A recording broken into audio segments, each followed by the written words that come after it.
Good afternoon's work, Paul. Yep, 3 points, another 3 goals at home and a clean sheet this time, so we're practical and I suppose we're effective, so really pleased. Almost sounds disrespectful to both sides, but it was kind of routine. Well, I think I congratulated the players at the end for sticking to plan and being almost bloody minded with the structure that we wanted to play on today, and at times we stuck to it to the very end, you know, and you play to plan, and we're as bright and as competitive as we were, you're gonna have a chance in any game, especially at home. So yeah, we committed today, and I mean the first 10 minutes of the game I thought Harrogate came out, I think but we got our goal from our basic structure, and then we kept it really solid. So that's the pleasing thing for me today. One word we used quite a bit was clinical. 3 strikes, very clinical. Yeah, absolutely. And so I think it's that finishing is confidence. It's being relaxed. It's taking a deep breath before you do it, and also knowing your route to goal. And we're beginning to find our route to goal, and we know what that's going to look like. And I mean, you know, Luke Norris is getting that confidence out. Jake Taylor, they're scoring goals, and yeah, I can't complain. Jake Reeves as well. We keep trying to pick a man of the match, and again, he's another player who's really raised his game. Yeah, he is. I think the trick to this is players who are just concentrating on 1 or 2 things and being very, very good at what they do, and he's becoming very good at what he does. And you can set a field to that. You can put structure, and you can ask players to do 1 or 2 things. Don't get in the way of other players. Do your thing, and he's one of those doing a really good job and doing what he does really well.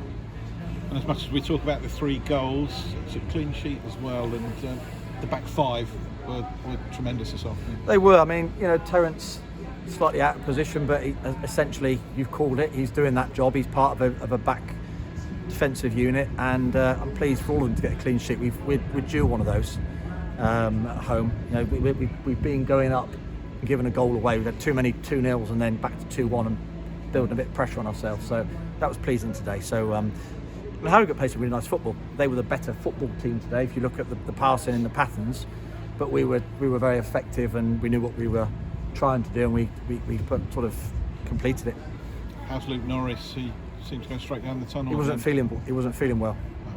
I'm not sure he's used to scoring 4 goals in 4 games. So we'll see how he is on Monday.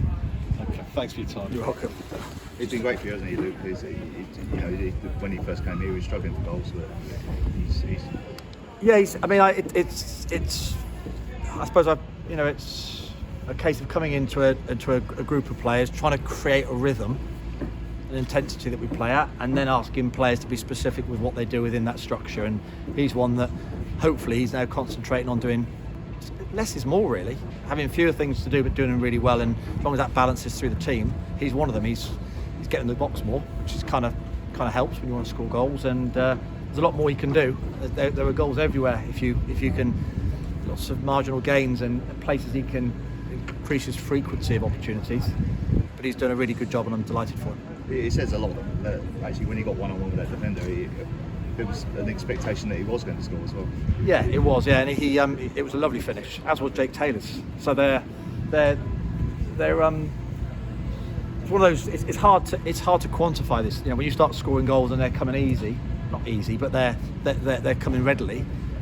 You try and remember how that feels, because there'll be a point where they don't come so readily, and you've got to go back to that and remember how you created that. So we'll be doing our best to remind the players of what they're doing and what it's creating, and put that in the memory bank. We've got to keep repeating the things that are working.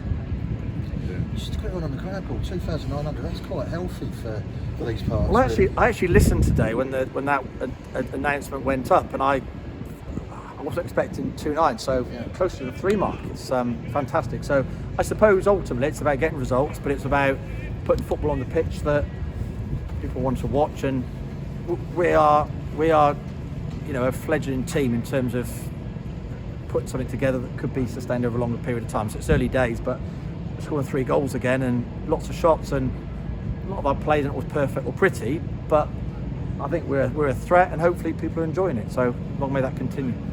Just on the subject of the conference, how much is it helping out the players that not really having a look over the shoulders quite so much at the table after where this month has gone? It's nice. I mean, we spoke before the game today actually about we could easily become comfy, but that's not an emotion we want to have, because you can easily do what we're suggesting, which is not looking backwards. But to be honest, we weren't looking that much backwards 3 or 4 weeks ago. We were.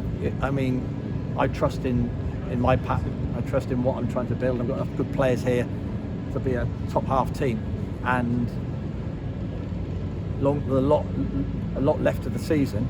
We had no reason to look behind. Although, as a professional person, you know the reality of a league table, and you can't take anything for granted. As well as looking at January as a whole, you probably could have asked much more from the way it's gone. We could ask for 6 minutes overtime against Sutton rather than 8. But other than that, I think there wouldn't be too much to ask for now. Thanks, Paul. Cheers. Thank you.